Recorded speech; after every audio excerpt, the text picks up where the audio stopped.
You've taken the personality test 3 times. You got INTP once and INTJ twice.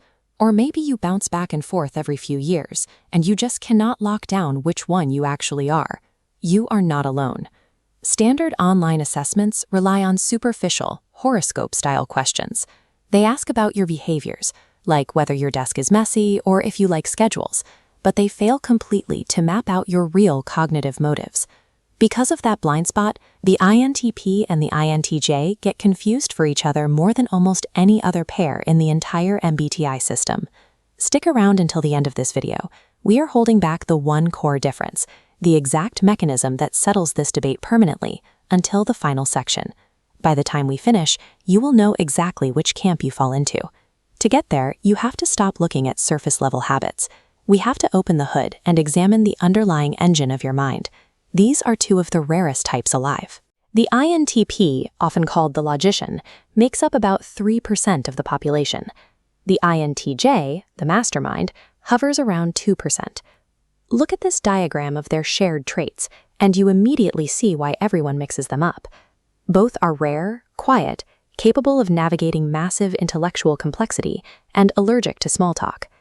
Both are highly independent individuals who live almost entirely within the confines of their own heads. Give either of them the choice, and they will universally prefer to stay home and tear apart a complex, difficult problem over making small talk at a dinner party.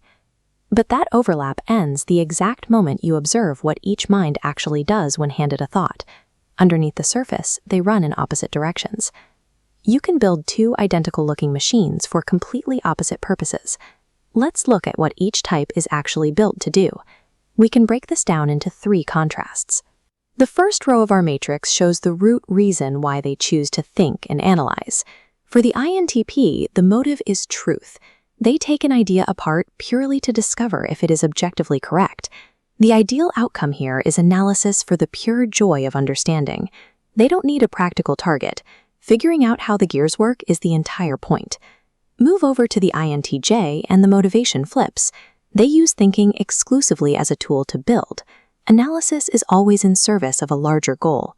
For them, analysis is only valuable if it constructs a functional path forward.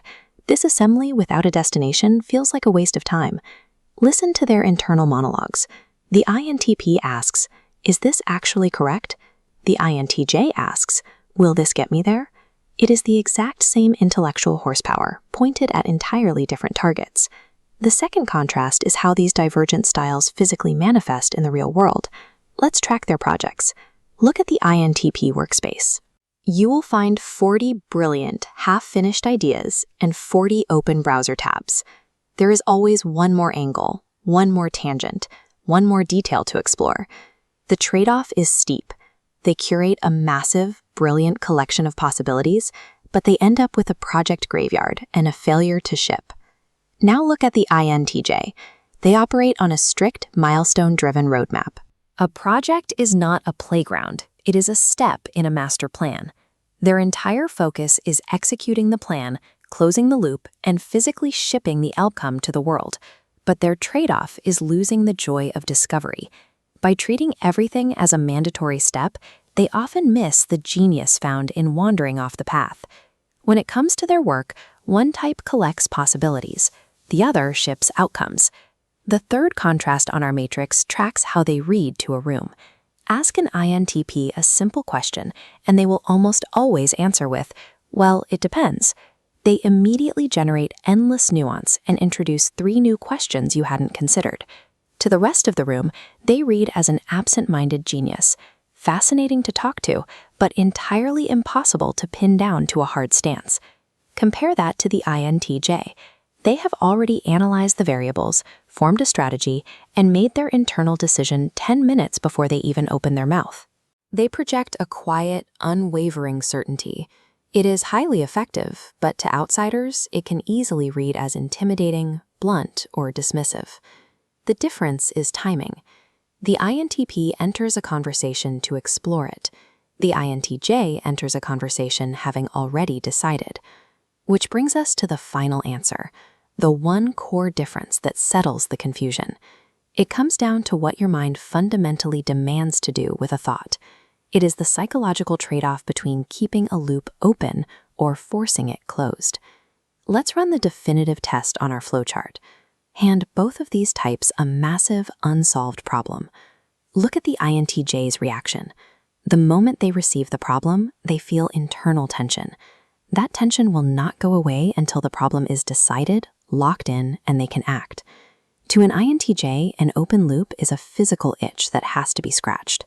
They are driven to chase the answer. Now map the INTP.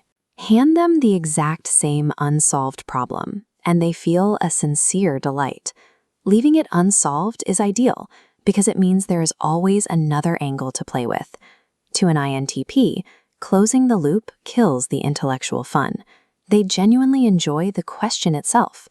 There is your test. Do you crave closure, firm plans, and the satisfaction of finishing? You lean INTJ. Do you crave open-ended possibility and understanding for its own sake?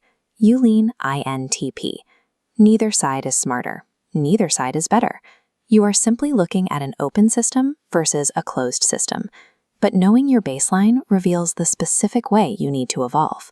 Your fastest path forward is borrowing the other type's specific cognitive gift. The INTP becomes incredibly powerful the day they finally force themselves to close a few loops, stop researching, and physically ship a project. And the INTJ becomes incredibly powerful the day they force themselves to leave a plan open just a little longer, absorbing new possibilities before rigidly locking it in. So run the open and close test on yourself. Drop a comment below right now and let us know, are you an INTP or an INTJ? Stop fighting the way your mind naturally works. Find out what your internal engine is actually built to do and put it to work.